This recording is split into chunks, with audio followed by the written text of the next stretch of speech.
Hello everyone. तो इस video में हम यूपी का उत्तर प्रदेश का करंट अफेयर्स कवर करेंगे।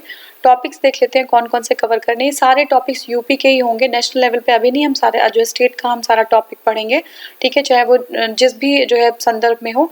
तो पहला हमारा होगा परीक्षा उपयोगी समसामयिक स्मरणीय तथ्य, शासन प्रशासन, अधोसंरचना एवं ऊर्जा, वेब पोर्टल या ऐप, उद्योग निवेश, प्रमुख पहल अभियान, खेल खिलाड़ी योजना कार्यक्रम, प्रमुख विधेयक या अधिनियम, आयोग, तकनीकी शिक्षा एवं मानव संसाधन, स्वास्थ्य एवं पोषण, पर्यावरण पारिस्थितिकी, चर्चित व्यक्ति, कला संस्कृति एवं पर्यटन, कृषि सिंचाई एवं पशुपालन, पुरस्कार सम्मान, प्रमुख पहल कार्यक्रमों में की प्रगति, सम्मेलन और आयोजन बैठक, विविध और उत्तर प्रदेश का बजट, ठीक है ना। ये सारी चीजें हम कवर करेंगे, ठीक है। तो देखिए, पहला तो हमारा परीक्षा उपयोगी समसामयिक जो आपका तथ्य है क्या है, ये देख लेते हैं हम लोग। देखिए, 7 मई 2020 को उत्तर प्रदेश सरकार द्वारा राज्य में आर्थिक गतिविधियों को गति देने के लिए, क्या करने के लिए, राज्य में आर्थिक गतिविधियों को जो है एक पुश देने के लिए, कंपनियों को लुभाने के लिए मकसद से एक श्रम कानून में आंशिक परिवर्तन किया गया, ठीक है ना। जो लेबर लॉज हैं उनमें जो है चेंजेस लाए गए।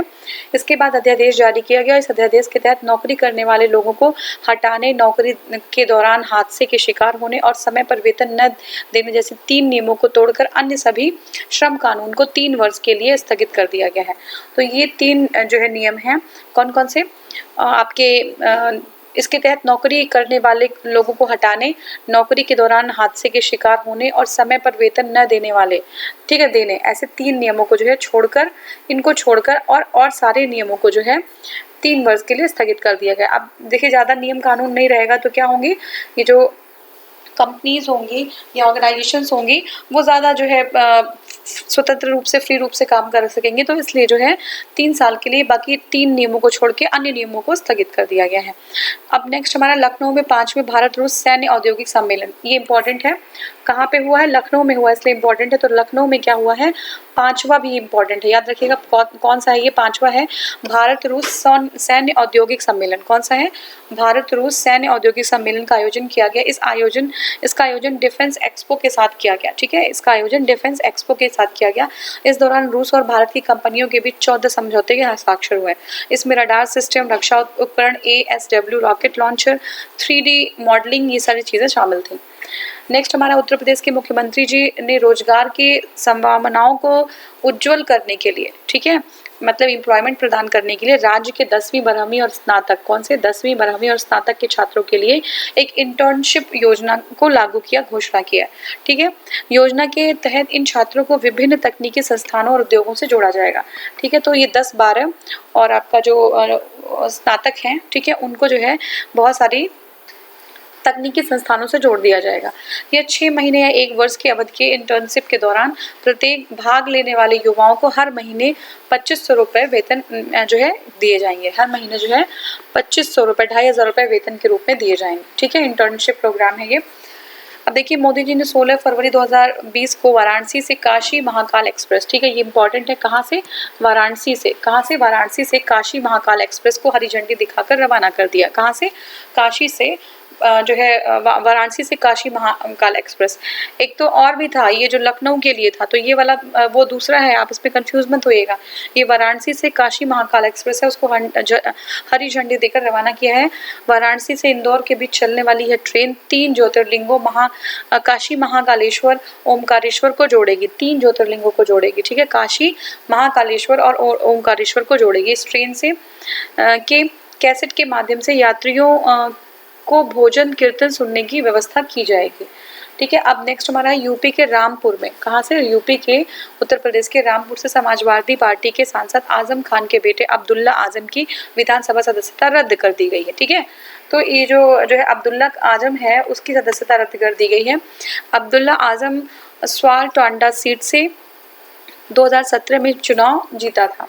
ठीक है, चुनाव के दौरान गलत दस्तावेज मुहैया कराने के चलते अब्दुल्ला आजम की सदस्यता रद्द कर दी गई। तो जो है जिन्होंने जो दस्तावेज थे वो डॉक्यूमेंट्स सही नहीं दिखाए। पूर्व प्रधानमंत्री अटल बिहारी वाजपेयी की 95वीं जयंती पर प्रधानमंत्री नरेंद्र मोदी ने 25 सितंबर 2019 को लोक भवन में अटल बिहारी वाजपेयी की कांस्य प्रतिमा का अनावरण किया।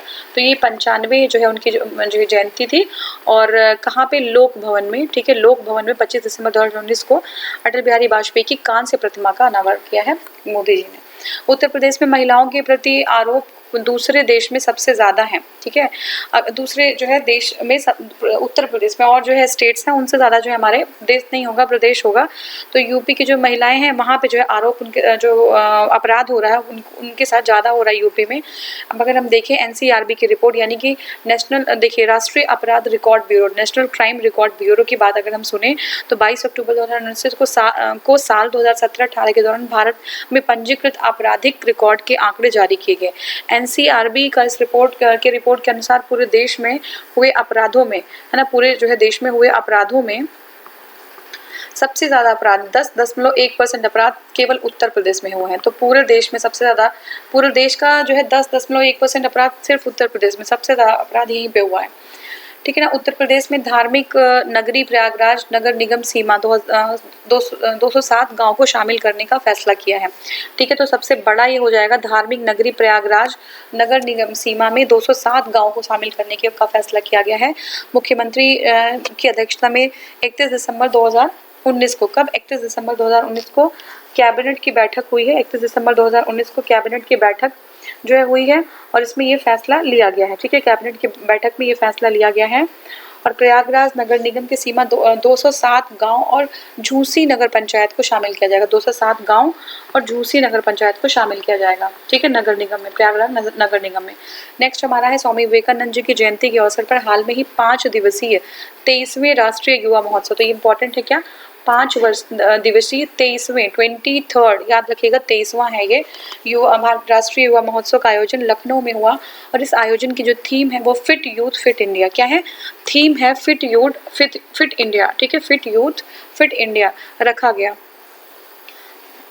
इस आयोजन में दक्षिण से लेकर उत्तर और पूर्व से लेकर पश्चिम तक की संस्कृति के साथ खान पान भाषा को एक सूत्र में पिरोने की तमाम जो है झांकियां दिखाई गई।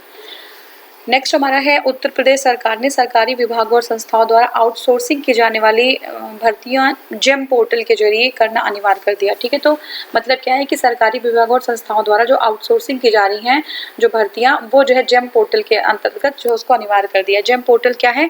जेम पोर्टल से सामान की खरीद पहले से ही अनिवार्य है। ठीक है, कोई सामान की खरीद है तो जेम पोर्टल से ही होना है।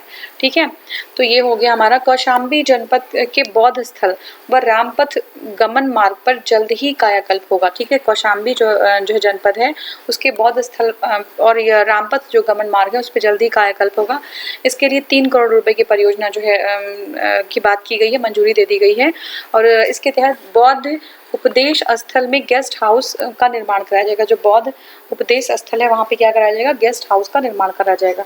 ठीक है, जो आपका क्या है ये जो इसके तहत जो बौद्ध स्थल है, ठीक है ना, जो बौद्ध उपदेश स्थल है उसमें क्या करा जाएगा? गेस्ट हाउस का निर्माण कराया जाएगा। ठीक है, जबकि रामपथ गमन मार्ग में पड़ने वाले राम रूड़ा तालाब पर का जीर्णोद्धार करा जाएगा। तो रामपथ गमन मार्ग में एक तालाब पड़ता है जिसका नाम है, क्या नाम है? राम रूठा है ना, राम रूठा तालाब, उसका जीर्णोद्धार कराया जाएगा। तो जो उपदेश स्थल है वहाँ पे गेस्ट हाउस, और जो आपका रामपथ जो गमन मार्ग है वहाँ पे जो है राम रूठा तालाब का जीर्णोद्धार कराया जाएगा। ठीक है, नेक्स्ट हमारा है मोदी जी 16 फरवरी 2020 में पंडित दीनदयाल उपाध्याय, किसकी? पंडित दीनदयाल उपाध्याय की सबसे ऊंची प्रतिमा का अनावरण किया। इंपॉर्टेंट है ये। और ये जो है वाराणसी में कितने 39.75 करोड़ की लागत से पंडित दीनदयाल उपाध्याय की स्मृति उपवन बनाया गया है। कहाँ पे? वाराणसी में बनाया गया है, स्मृति उपवन बनाया गया। इसमें पंडित दीनदयाल उपाध्याय जी की 63, ये भी याद रखना, कितनी फीट ऊंची है? 63 फीट ऊंची जो है प्रतिमा स्थापित की है। कितनी? 63 फीसदी जो फीट ऊंची जो है प्रतिमा स्थापित की है। इस स्मारक में दीनदयाल उपाध्याय के जीवन और समय के संबंधित जानकारियां हैं। अब नेक्स्ट हमारा राम की नगरी राम की नगरी अयोध्या में 27 अक्टूबर 2019 कब 27 अक्टूबर 2019 को मनाया गया Deepotsav Guinness book of world records में दर्ज हो गया है। ठीक है, अगर कोई गया हो, देखा हो, हम लोग तो गए थे उस दिन, तो ये जो है बहुत सारे ड्रोन्स जो है वो काउंट कर रहे थे कि दीपक जो है कितने दीपक को जलाया गया है, दीपक को जलाया गया। ठीक है, तो Guinness book of world record में ये दर्ज हो गया। मुख्यमंत्री योगी आदित्यनाथ के नेतृत्व में अयोध्या में 6 लाख से ज्यादा दियों का प्रज्वलन किया गया। कितने दिए थे? 6 लाख से ज्यादा दिए थे। ठीक है, 6 लाख से ज्यादा दियों का प्रज्वलन किया गया। राम की पैड़ी पर 4,10,000 और 11 अन्य स्थलों पर 2-2 लाख से अधिक दिए प्रज्वलित किए गए, जिन्हें Guinness book of world record में दर्ज कर लिया गया था। तो ये था। और नेक्स्ट हमारा है, सुप्रीम कोर्ट ने उत्तर प्रदेश में शादी समारोहों में फिर से डीजे की धुन पर थिरकने का रास्ता साफ कर दिया है। ठीक है ना, मतलब परमिट कर दिया है। शीर्ष अदालत ने 21 नवंबर 2019 को इलाहाबाद हाई कोर्ट के उस आदेश पर पूरी तरीके से रोक लगा दिया जिस पर देश के अंदर डीजे बजाने का पूरे तरीके से पाबंदी कर दी गई थी, ये प्रदेश के अंदर। ठीक है, तो देखिए होता क्या है कि जो फेस्टिवल्स के अलावा कुछ शादियां वगैरह कुछ ऐसी चीज़ें होती हैं जो आम आदमी होते हैं, मिडिल क्लास फैमिली है, तो उनके पास वो बहुत ज़्यादा लाइफ को एंजॉय नहीं कर पाते। इन्हीं ऐसे ही कुछ मौके होते हैं जिसमें वो एंजॉय करते हैं। तो इलाहाबाद कोर्ट ने जो है फैसला दे दिया था कि डीजे पे जो है प्रतिबंध लगा दिया था, लेकिन सुप्रीम कोर्ट ने उसको फिर से बहाल कर दिया, सुप्रीम कोर्ट ने फिर से अलाउ कर दिया। ठीक है, अब नेक्स्ट हमारा यूपी सरकार ने ग्रेटर नोएडा के जेवर में, ये बहुत ही इंपॉर्टेंट है आपका, ये बहुत ही इंपॉर्टेंट है, याद रखिएगा, ग्रेटर नोएडा के जेवर में बनने वाले हवाई अड्डे के विकास के लिए Swiss company Zurich airport international से जो है सुरक्षा क्लियरेंस दे दी है। ठीक है, तो जो हवाई अड्डा बनेगा उससे जो है जो एक स्विस की कंपनी है ज्यूरिख एयरपोर्ट इंटरनेशनल की सुरक्षा क्लियरेंस जो है मिल गई है। यह जो आपकी है स्विस कंपनी, हाँ एक सेकेंड बस, देखिए तो ये स्विस कंपनी जो है ये जो है 29,560 करोड़ रुपए की लागत से इस हवाई अड्डे का विकास करेगी। ठीक है, ये स्विस कंपनी कौन सी? ज्यूरिख एयरपोर्ट इंटरनेशनल, ये स्विस कंपनी है। नेक्स्ट हमारा है 6 जनवरी 2020 को, कब? 6 जनवरी 2020 को उत्तर प्रदेश के 35 जिलों में ब्लॉक स्तर पर सघन मिशन इंद्रधनुष, ठीक है, सघन मिशन इंद्रधनुष 2.0 का दूसरा चरण शुभारंभ कर दिया गया, ये भी इंपॉर्टेंट है। ठीक है, तो कहाँ पे? 35 जिलों में ब्लॉक स्तर पर, ठीक है, सघन मिशन इंद्रधनुष 2.0 का शुभारंभ कर दिया गया है। पहला राउंड जो है विगत वर्ष 19 में पूरा हो गया था और 2017 में शुरू किया गया था मिशन इंद्रधनुष को। ठीक है, मिशन इंद्रधनुष को ये कार्यक्रम जो है 2 वर्ष से कम उम्र के बच्चों का 90% टीकाकरण करना। इंद्रधनुष के नाम से और भी जो योजनाएं हैं। ठीक है, अगर मिशन इंद्रधनुष, सघन मिशन इंद्रधनुष की बात करेंगे यूपी के लिए, तो ये जो है राज्य में 2 वर्ष से कम उम्र के बच्चों का 90% टीकाकरण करना है। ठीक है, क्या है? 2 वर्ष से कम बच्चों के लिए, 2 वर्ष से जो कम बच्चे हैं, 2 ईयर से कम बच्चों के लिए 90% टीकाकरण करने का जो है ये बात करी गई है। उत्तर प्रदेश के लखनऊ में स्थित केंद्रीय उपोष्ण बागवानी कहाँ पे है? ये भी इम्पोर्टेंट है कि ये केंद्रीय उपोष्ण बागवानी संस्थान कहाँ पे है। तो ये देखिए ये है लखनऊ में, केंद्रीय उपोष्ण बागवानी संस्थान लखनऊ में है। सब ट्रॉपिकल मोबाइल ऐप लॉन्च किया गया, क्या है ये? सब ट्रॉपिकल मोबाइल ऐप है। क्या है? सब ट्रॉपिकल मोबाइल ऐप है। इस ऐप के जरिए किसान और बागवान जहाँ फल और सब्जियाँ आसानी से बेच सकेंगे। ठीक है, तो सब ट्रॉपिकल मोबाइल ऐप में जो बागवानी लोग करते हैं, जो किसान लोग हैं, वो अपनी सब्जियाँ और फल इजिली जो है सेल कर पाएंगे, वहीं ग्राहक भी अपने मन मुताबिक उत्पादन खरीद सकेंगे। ठीक है, तो क्या ग्राहक क्या करेंगे? अपने जो है मन के हिसाब से उत्पाद खरीद पाएंगे। इस ऐप द्वारा फलों और सब्जियों का ही कारोबार नहीं किया जाएगा, बल्कि कई अन्य किसानों द्वारा निर्मित जो उत्पाद हैं वो भी शामिल होंगे। ठीक है, इंपॉर्टेंट है ये। तो उत्तर प्रदेश के मुख्यमंत्री योगी आदित्यनाथ ने 30 जून 2020 को जल जीवन मिशन, कौन सा? जल जीवन मिशन, उत्तर प्रदेश में हर घर जल के अंतर्गत पहले चरण में बुंदेलखंड में 2185 करोड़ रुपए की 12 ग्रामीण पाइप पेयजल योजनाओं के निर्माण कार्यों का शुभारंभ किया गया है। ठीक है, तो क्या है ये मिशन का नाम है आपका हर घर जल। ठीक है, हर घर जल में पहले चरण में बुंदेलखंड में, कहाँ पे? बुंदेलखंड, याद रखिएगा। ये जो है पाइप द्वारा पेयजल जो है पहुंचाने की बात की गई है। प्रदेश में ये 4 चरणों में पूरी की जानी है। ठीक है, इसके कितने होंगे? 4 चरण होंगे इस बुंदेलखंड के 7 जिले में। ठीक है, बुंदेलखंड के 7 जिले में 3622 राजस्व गाँव में तथा 67 लाख आबादी को 479 योजनाओं के तहत इन पेयजलों की व्यवस्था की जाएगी। तो आपको ये डाटा बहुत ज़्यादा नहीं जानना है। आपका जो है कहाँ से स्टार्ट हो रहा है ये देख लीजिए। बुंदेलखंड से पहला चरण, 4 चरण में होगा पेयजल प्रोवाइड कराना, ये आपको ध्यान रखना है। योगी सरकार ने लॉकडाउन के बीच ही ऑनलाइन स्वरोजगार संगम शुरू कर दिया है कार्यक्रम, ठीक है। कौन सा? स्वरोजगार संगम, ऑनलाइन स्वरोजगार संगम कार्यक्रम स्टार्ट कर दिया है और ये ऐसा करने वाला पहला राज्य है। तो एग्जाम में आ जाता है कि किसने जो है ऑनलाइन स्वरोजगार संगम कार्यक्रम शुरू किया, तो ये यूपी सरकार ने शुरू किया, ठीक है। तो इसमें उद्यमियों को जो है ऋण देने के लिए ऑनलाइन ऋण वितरित करने की बात की गई है। नेक्स्ट हमारा है उत्तर प्रदेश के मेरठ में, ठीक है। कहाँ पे? उत्तर प्रदेश के मेरठ में, ठीक है। उत्तर प्रदेश के मेरठ में, जस्ट अ सेकेंड प्लीज। हाँ, देखिए उत्तर प्रदेश के मेरठ में स्थित रेमाउंट एंड वेटनरी कोर सेंटर में पशु युद्ध स्मारक, ठीक है, बहुत ही इंपॉर्टेंट है। एग्जाम में बहुत सारे चांसेस हैं कि आ जाएगा आपके एग्जाम में, तो इसको एकदम से ध्यान रखिएगा कि मेरठ में कहाँ पे किया गया। पहले तो ये मेरठ नाम याद रखिएगा।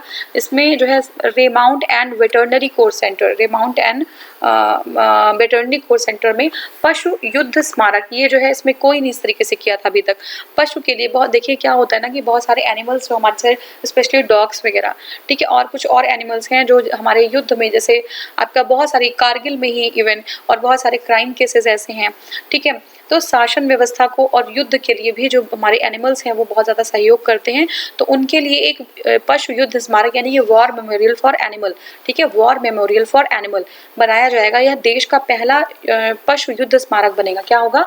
ये देश का पहला पशु युद्ध स्मारक बनेगा, ठीक है, देश का पहला पशु युद्ध स्मारक बनेगा। यह स्मारक उन पशुओं के योगदान को समर्पित होगा जिन्होंने कारगिल युद्ध में, कहाँ पे? कारगिल युद्ध के दौरान, ये स्पेशली उन्हीं के लोगों के लिए, उन्हीं पशुओं के लिए जो कारगिल युद्ध के दौरान कश्मीर में आतंकवाद विरोधी अभियानों में सेना की मदद की थी, ठीक है। बहुत इंपॉर्टेंट है। कहाँ पे है ये आपका मेरठ में है, बहुत ही इंपॉर्टेंट है ये। नेक्स्ट हमारा है बिजली आपूर्ति बढ़ाने के लिए, बिजली की आपूर्ति को बढ़ाने के लिए उत्तर प्रदेश राज्य मंत्रिमंडल ने हरदुआगंज थर्मल प्लांट में 600 मेगावाट की इकाई स्थापित करने के लिए 6000 करोड़ रुपए की से अधिक संशोधित लागत को मंजूरी दे दी है, ठीक है। तो एम क्या है? एम ये है कि जो बिजली की आपूर्ति है उसको बढ़ाना है। बिजली की आपूर्ति को बढ़ाने के लिए कहाँ पे? हरदुआगंज थर्मल प्लांट पे। कहाँ पे? हरदुआगंज थर्मल प्लांट पे सॉरी ठीक है। तो ये हरदुआगंज थर्मल प्लांट में 600 मेगावाट की इकाई स्थापित करने के लिए 6000 करोड़ रुपए से, ये आपको याद नहीं रखना है कितने करोड़ रुपए कितना, बस आपको याद रखना है हरदुआगंज थर्मल प्लांट में 600 मेगावाट की इकाई की स्थापना की मंजूरी दे दी है, ठीक है। अब नेक्स्ट हमारा है उत्तर प्रदेश मंत्रिमंडल ने लखनऊ में ख्वाजा मोइनुद्दीन चिश्ती, किसका? ख्वाजा मोइनुद्दीन चिश्ती उर्दू अरबी फारसी विश्वविद्यालय का नाम बदलने का प्रस्ताव को फरवरी 2020 में मंजूरी दे दी है। तो क्या नाम था इनका? नाम था ख्वाजा मोइनुद्दीन चिश्ती उर्दू अरबी फारसी विश्वविद्यालय, इनका नाम बदलने की बात की गई है, इसको मंजूरी दे दी गई है, लखनऊ में है, ठीक है। मंत्रिमंडल ने लखनऊ में ख्वाजा मोइनुद्दीन चिश्ती उर्दू अरबी फारसी विश्वविद्यालय का नाम बदला जाएगा। इसका नाम बदलकर ख्वाजा मोइनुद्दीन चिश्ती भाषा विद्यालय रखने का, तो ये नाम नहीं बदला जा रहा है, ये ख्वाजा मोइनुद्दीन चिश्ती ही रहेगा, लेकिन ये जो है अरबी फारसी विश्वविद्यालय, ये नाम बदलकर ख्वाजा मोइनुद्दीन चिश्ती भाषा विश्वविद्यालय करने का निर्णय ले लिया गया है, ठीक है। तो ये हो गया हमारा। नेक्स्ट है पीएम नरेंद्र मोदी ने 25 दिसंबर 2019 को लखनऊ में अटल बिहारी वाजपेयी चिकित्सा विश्वविद्यालय का उद्घाटन किया। कहाँ पे किया? लखनऊ में किया, इंपॉर्टेंट है, लखनऊ ने किया और अटल बिहारी वाजपेयी चिकित्सा विश्वविद्यालय का उद्घाटन किया गया। ये देश का एक अनूठा व इकलौता ऐसा विश्वविद्यालय होगा जिसकी इमारत को कमल जैसे आकार का बनाया जाएगा। तो एग्जाम में ये भी याद रखिए कि किस आकार का बन रहा है, कमल आकार का बन रहा है। नाम क्या है? अटल बिहारी वाजपेयी चिकित्सा विश्वविद्यालय, और कहाँ पे स्थापित किया जा रहा है? ये लखनऊ में स्थापित किया जा रहा है, ठीक है। नेक्स्ट हमारा है देश का पहला ट्रांसजेंडर विश्वविद्यालय, ठीक है। देश का पहला ट्रांसजेंडर विश्वविद्यालय उत्तर प्रदेश के कुशीनगर में स्थापित किया जाएगा, ठीक है। फिर से देखते हैं, देश का पहला ट्रांसजेंडर, जो देश का हमारे पहला ट्रांसजेंडर विश्वविद्यालय है वो यूपी के कुशीनगर में, कहाँ पे? यूपी के कुशीनगर जिले में स्थापित किया जाएगा, ठीक है। यूपी के पहला, ये बहुत ही इंपॉर्टेंट है, आप याद रखिएगा बिल्कुल, ये पहली बार ऐसा जो है कदम लिया गया है, तो ये इम्पॉर्टेंट है। तो यूपी के कुशीनगर में जो है स्थापित किया जाएगा। यूपी में कुशीनगर में एक चीज़ और जो है उसका जो है बात चल रही है, किस चीज़ के लिए, तो आप ये भी बता दीजिएगा कि उसका स्थापना क्या चीज़ बनाने की बात हो रही है कुशीनगर की ही, ठीक है। तो पहला ट्रांसजेंडर विश्वविद्यालय है वो यूपी के कुशीनगर में जो स्थापित किया जाएगा। ये विश्वविद्यालय अखिल भारतीय किन्नर शिक्षा सेवा ट्रस्ट, अखिल भारतीय किन्नर शिक्षा सेवा ट्रस्ट के तत्वाधान में बनाया जा रहा है। अब इसमें जो है शायद ऐसा भी कुछ है कि एक से लेके आप जो है 10th 12th ग्रेजुएशन पीजी जो है पीएचडी, ठीक है ना, ये सारी चीज़ें, रिसर्च, तो ये सब चीज़ें यहाँ पे होंगी, ठीक है, आपके विश्वविद्यालय में। हाल ही में इलाहाबाद हाईकोर्ट के वरिष्ठ न्यायमूर्ति सुधीर अग्रवाल ने मुकदमों के निस्तारण के मामले में नया कीर्तिमान बनाया है। जो है न्यायमूर्ति अग्रवाल ने 15 साल के कार्यकाल में 31 अक्टूबर 2019 तक 1,30,418 मुकदमों का निपटारा किया। ये बहुत ही ज़्यादा जो है बड़े, आप जानते हैं ना कि हमारे यहाँ कितने जो है मुकदमे लंबित रहते हैं, ठीक है, वो पेंडिंग हो जाते हैं और उसकी वजह से जो है न्याय जो है उसमें डिले हो जाता है। तो क्या कहते हैं हम कि जो है अगर न्याय देर में मिला तो उसका मतलब कुछ रह नहीं जाता है। तो इनका जो है निपटारा किया है, इनका नाम क्या है याद रखिएगा, ये न्यायमूर्ति इलाहाबाद के हैं, यूपी से बात चल रही है, तो इनका नाम है सुधीर अग्रवाल जी, न्यायमूर्ति सुधीर अग्रवाल, ठीक है। तो इन्होंने 1,30,418 जो है मुकदमों का निपटारा किया है। यह देश के एकमात्र न्यायाधीश हैं जिन्होंने इतने मुकदमों का फैसला देने का रिकॉर्ड बना दिया है, ठीक है। नेक्स्ट हमारा है प्रयागराज की मुस्कान यादव चीन में आयोजित 16वीं वर्ल्ड सॉफ्ट टेनिस चैंपियनशिप की भारतीय जो है टीम में चुनी गई। तो इनका नाम है, प्रयागराज की है ये, मुस्कान यादव इनका नाम है, ठीक है। और नेक्स्ट हमारा है उत्तर प्रदेश के मुख्यमंत्री योगी आदित्यनाथ ने 17 नवंबर 2019 को पिपराइच में, ठीक है, कहाँ पे, पिपराइच में, गोरखपुर में उत्तर भारत की पहली चीनी मिल जो है का उद्घाटन किया, जो सीधे गन्ने से एथेनॉल जो है बनाएगी। गन्ने से क्या बनाएगी, एथेनॉल। ये बहुत ही इंपॉर्टेंट है, गोरखपुर के पिपराइच में ऐसा किया गया है। देश की पहली ऐसी चीनी मिल होगी जो गन्ने से सीधे एथेनॉल बना देगी, ठीक है। नेक्स्ट हमारा है 29 नवंबर 2019, कब है, 29 नवंबर 2019 को ग्रेटर नोएडा में, कहाँ पे, ग्रेटर नोएडा में बनने वाले देश के सबसे बड़े एयरपोर्ट, जेवर एयरपोर्ट। अच्छा ये भी बता दीजिएगा जेवर जो एयरपोर्ट है उसका नाम क्या रख दिया जाएगा बाद में, है ना, तो जब ये बन के तैयार होगा तो उसका नाम क्या रखा जाएगा ये भी बताइएगा। तो देखिए 29 नवंबर 2019 को जो जेवर एयरपोर्ट है ग्रेटर नोएडा में की जिम्मेदारी स्वयं सिस कंपनी जियोरिक इंटरनेशनल एयरपोर्ट एजी को प्राप्त हुआ है। किसको, जियोरिक इंटरनेशनल एयरपोर्ट को प्राप्त हुआ है, ठीक है। किसकी, इसको जो है हाँ, इसकी जिम्मेदारी जो है स्विस कंपनी है ये, उसको प्राप्त हुआ है। जेवर एयरपोर्ट बनाने का उद्देश्य दिल्ली के इंदिरा गांधी इंटरनेशनल एयरपोर्ट पर बढ़ रहे भार को कम करना है, ठीक है। तो जो दिल्ली का इंटरनेशनल एयरपोर्ट है उसमें बहुत ज़्यादा जो है बहुत ज़्यादा रश हो गया है, बहुत ज़्यादा भीड़ रहती है, तो उसको जो है कम करने के लिए जो है ये बनाया जा रहा है। यूपी के पहले पुलिस स्कूल की संस्तुति लखनऊ में स्थापित होने को लेकर हुई है। तो पहला पुलिस स्कूल बनेगा यूपी में, लखनऊ में, और एक पुलिस विद्यालय भी बन रहा है। तो ये कहाँ पे बन रहा है आप एक बार बता दीजिएगा मुझे। तो ये जो है पुलिस की जो है संस्तुति लखनऊ में स्थापित की जाएगी, पुलिस स्कूल बनाया जाएगा। इस इंटरमीडिएट स्कूल में विद्यार्थियों को पुलिस सेवा के लिए तैयार किया जाएगा। तो ये है।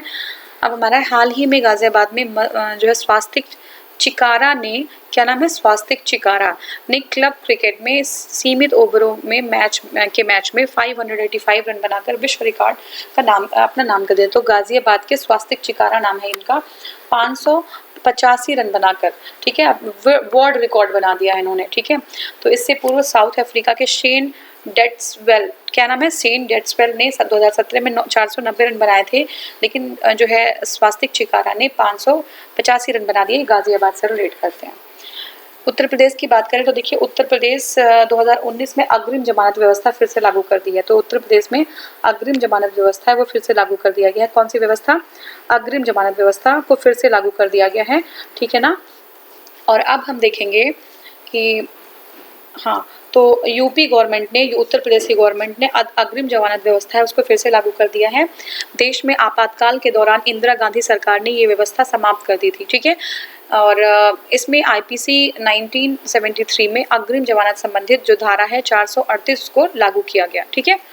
नेक्स्ट हमारा है, देखिए प्रधानमंत्री नरेंद्र मोदी जी ने फरवरी 2020 में चित्रकूट में लगभग 15,000 करोड़ रुपए की लागत से बनने वाले 296 किलोमीटर लंबे बुंदेलखंड एक्सप्रेसवे की आधारशिला रखी, ठीक है। तो क्या है, चित्रकूट में लगभग 15,000 करोड़ ठीक है, कहाँ पे? चित्रकूट में। कहाँ पे? चित्रकूट में।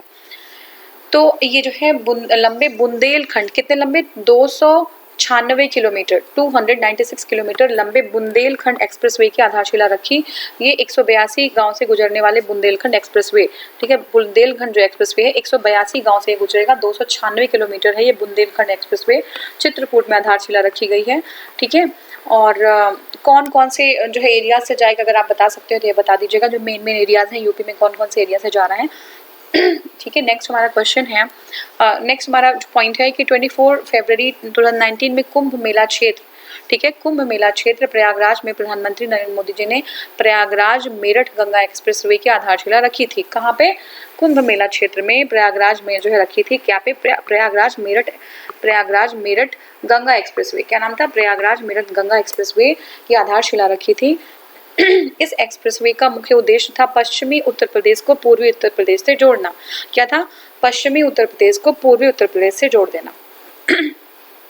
सॉरी, तो क्या था ये? Just a second please.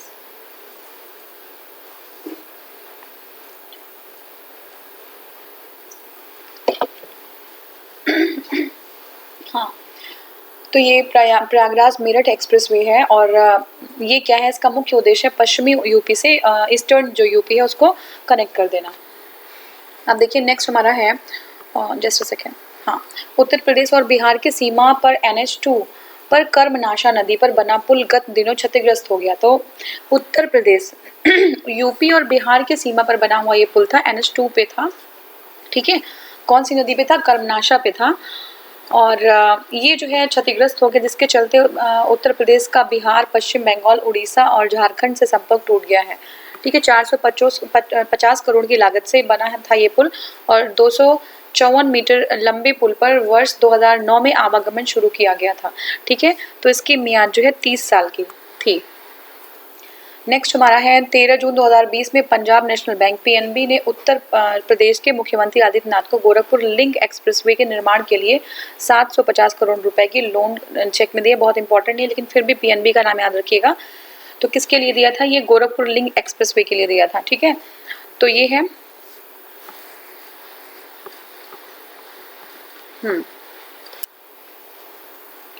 देखिए नेक्स्ट हमारा जो क्वेश्चन है वो है बुंदेलखंड के क्षेत्र उरई, ठीक है। उरई से लेके होकर बहने वाली नदी नून नदी है, महज 3 दशक में ही गुम होकर नाले में परिवर्तित हो गई है, ठीक है। तो ये जो नून नदी है वो कहाँ की है? ये बुंदेलखंड के उरई क्षेत्र से बह रही है और ये 30 साल में ही जो है ये एक नाले में परिवर्तित हो गई। पुराने रिकॉर्ड के अनुसार नून नदी जो है यमुना की सहायक नदी थी। तो नून नदी किसकी थी? यमुना की सहायक नदी थी और इसकी लंबाई जो है 20 किलोमीटर। अब देखिए ये मैं इंपॉर्टेंट बताने जा रही हूँ।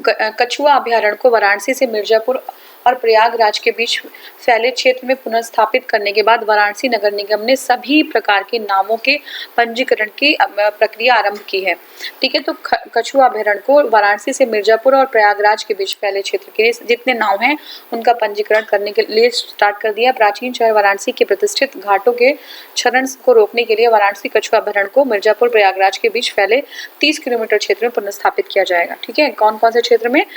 आपका ये जो है मिर्जापुर, हाँ, वाराणसी जो है, हाँ, अभ्यारण्य को मिर्जापुर प्रयागराज के फैले मिर्जापुर और प्रयागराज के बीच में जो फैला एरिया हुआ है उसमें पुनर्स्थापित किया जाएगा। नेक्स्ट हमारा है उत्तर प्रदेश राज्य, ठीक है। उत्तर प्रदेश राज्य विधानमंडल के दोनों सदनों ने, ठीक है, उत्तर प्रदेश राज्य विधानमंडल के दोनों सदनों ने 22 अगस्त 2020 को यूपी राष्ट्रीय विधि और विधि विश्वविद्यालय प्रयागराज विधेयक 2020 को मंजूरी दे दी है।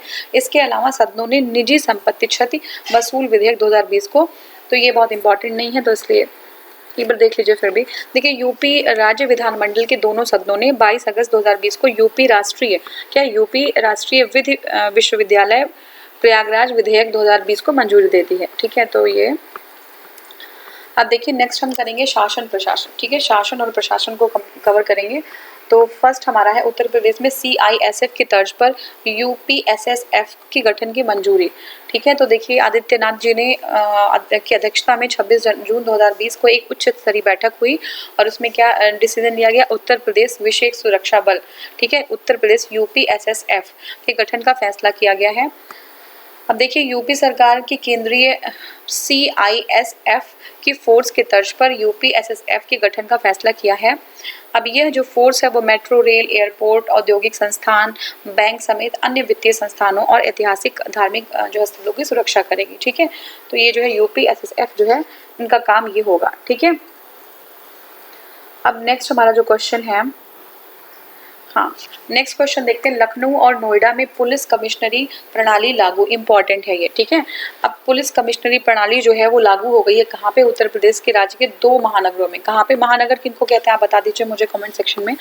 देखिए ये नोएडा और में पुलिस कमिश्नरी प्रणाली जो है और लखनऊ में, दोनों में ही लागू हुई है, जिसके बाद दोनों ही महानगरों में नए पुलिस आयुक्तों की नियुक्ति की जाएगी। ठीक है, की गई है, कर दी जा चुकी है, जो है पुलिस आयुक्तों की नियुक्ति कर दी जा चुकी है। ठीक है, अब देखिए इस प्रणाली के अंतर्गत पुलिस और कानून जो व्यवस्था है की सारी शक्तियां पुलिस आयुक्त में निहित हो जाएंगी। यानी कि पुलिस और कानून, चाहे वो पुलिस हो, ठीक है, चाहे कानून व्यवस्था हो, सारी जो शक्तियां हैं वो पुलिस आयुक्त में जो है निहित हो जाएंगी। और पुलिस आयुक्त एकीकृत पुलिस कमान का प्रमुख है, एकीकृत कमान का प्रमुख है। आप अगर हम मेंस के पॉइंट ऑफ व्यू से देखें तो आप इस क्वेश्चन को कैसे समझेंगे? जो कमिश्नरी जो है बना दिया गया है, ठीक है ना, किसको? नोएडा को और जो है आपका यूपी को, है ना, पुलिस कमिश्नरी प्रणाली लागू की गई है। तो इससे जो है क्या फर्क पड़ेगा? ठीक है ना, क्या सेंट्रलाइजेशन और बढ़ेगा या चीज़ों को डिसेंट्रलाइज किया जा रहा है, इसका क्या इफेक्ट पड़ेगा? आप ये जो है एक आंसर के फॉर्म में लिख सकते हैं। ठीक है ना, जिनका भी एग्जाम नहीं है, जो अभी जिनके पास समय है,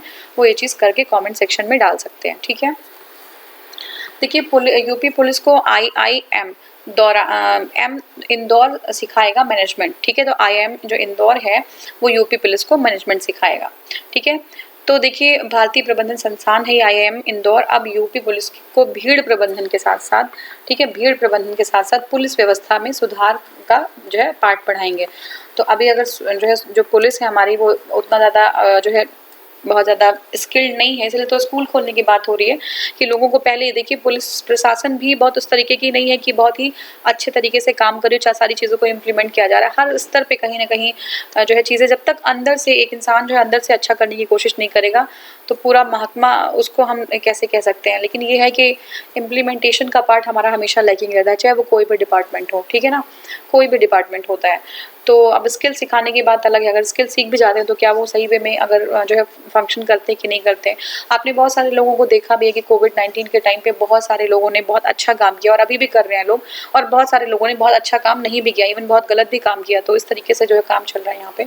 ठीक है, अब देखिए 5 साल की अवधि के लिए IIM और यूपी पुलिस के बीच जो है MOU जो है हुए हैं, मेमोरेंडम ऑफ अंडरस्टैंडिंग हुए हैं। यही पहली बार यह है कि IIM टीम बेहतर सेवाओं को प्रदान करने में पुलिस बल की सहायता करेगी। ऑपरेशन नकेल, ठीक है, नकेल मतलब समझते हैं? देखिए नकेल मतलब होता है, नकेल मतलब तो ऐसे होता है कि जैसे गाय और वो होते हैं ना, भैंस होते हैं, गाय तो नहीं देखा मैंने, लेकिन जो और होते हैं वैसे जो गाय वो किसानी वगैरह में काम आते हैं, तो नकेल बना के रखते हैं उसके फेस पे। अगर मैं सही हूँ तो शायद यही होता है। और नकेल मतलब होता है कंट्रोल कर लेना। ठीक है, नकेलना, नकेल डाल के रखना, ऐसा हिंदी में मुहावरा भी है। ठीक है, देखिए गाजियाबाद पुलिस ने शहर में सुरक्षा व्यवस्था और ऑटो रिक्शा पर सफर करने वाले यात्रियों की सुरक्षा और पुख्ता करने के लिए ऑपरेशन नकेल चलाया। किसके लिए चलाए हैं? ऑटो रिक्शा पर सफर करने वाले यात्रियों की सुरक्षा और जो है उनको पुख्ता करने के लिए ऑपरेशन नकेल चलाया गया है। इस अभियान के अंतर्गत शहर के सभी ऑटो रिक्शा और तिपहिया वाहनों को 4 अंक का एक यूनिक कोड मिलेगा। ठीक है, 4 अंक का, जितने तिपहिया वाहन चल रहे हैं, जितने ऑटो रिक्शा और तिपहिया वाहन चल रहे हैं, उनको 4 डिजिट का एक जो है यूनिक कोड दिया जाएगा। शहर में विभिन्न रूट पर चल रहे ऑटो रिक्शा के अनुसार कोड को निर्धारित किया गया है और इससे ड्राइवर की पहचान जो है की जाएगी। ठीक है, तो ये ऑपरेशन नकेल है। ठीक है, नेक्स्ट हमारा है यूपी में खोले जाएंगे 218 नए फास्ट ट्रैक कोर्ट।